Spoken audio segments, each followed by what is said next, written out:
જામનગર શહેરમાં આવેલ માંડવી ટાવર બર્ધન ચોક દરબારગઢ વિસ્તારને હાઈકોર્ટ દ્વારાનો નો હેકિંગ ઝોન તરીકે જાહેર કરવામાં આવ્યો છે। તેમ છતાં પણ તંત્ર દ્વારા આ હુકમની અમલવારી કરવામાં ન આવતા વેપારીઓમાં ભારે રોષ જોવા મળી રહ્યો છે। ત્યારે આજે નો હેકિંગ ઝોનની અમલવારીની માંગ સાથે 300 જેટલા વેપારીઓ દ્વારા દુકાનો બંધ રાખીને વિરોધ નોંધાવવામાં આવ્યો છે।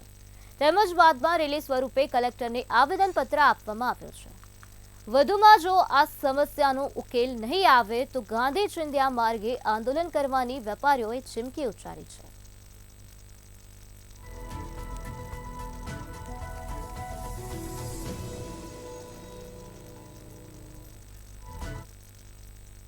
નામદાર હાઈકોર્ટે વર્ષોથી એક અમલ ચુકાદો આપ્યો છે, ન્યાય આપ્યો છે કે આ વિસ્તારને નો વોકિંગ ઝોન તરીકે જાહેર કરેલો છે।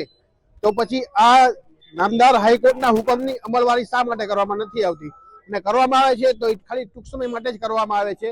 તો આ ટૂંક સમય માટે જે અમલવારી છે એના કરતા આને કાયમી ધોરણે આ નિયમ છે એ અમલમાં રહે અને વેપારીઓને પૂરતો ન્યાય મળે અને વેપારીઓને અગવડતા ન પડે। મહામંડળ તરફથી કલેક્ટરશ્રીને મહા રેલી સ્વરૂપે આવીને હવે આવેદન આપ્યું છે અને આ તબક્કે આપણે ઘણીવાર જોતા હોઈએ કે ઘણી ફેરે હાઈકોર્ટ પણ ઘણા બધા કામોની અંદર દખલગીરી કરતી હોય, એટલે મીડિયાના મારફતે હું નામદાર હાઈકોર્ટ શ્રીને પણ એવી રિક્વેસ્ટ કરું છું કે આ બાબતમાં પણ હાઈકોર્ટ બધા વેપારીઓ તરફથી એક નમ્ર વિનંતી છે હાઈકોર્ટને કે આ બાબતમાં પણ હાઈકોર્ટ દખલગીરી કરે એવી સૌ વેપારીઓ વતી એક રિક્વેસ્ટ કરું છું હાઈકોર્ટને।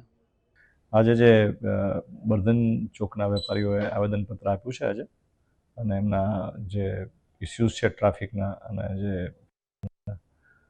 એ માટે રજૂઆત કરેલી છે, તો રજૂઆત સમયે અમે ટ્રાફિક સલાહકાર સમિતિ મિટિંગ અને કમિશનરશ્રી અને એસપીસીને પણ વાત કરીને આનો જેમ ઝડપથી આનો ઉપાય થાય એના માટે વહીવટીતંત્ર દ્વારા પ્રયત્ન કરવા।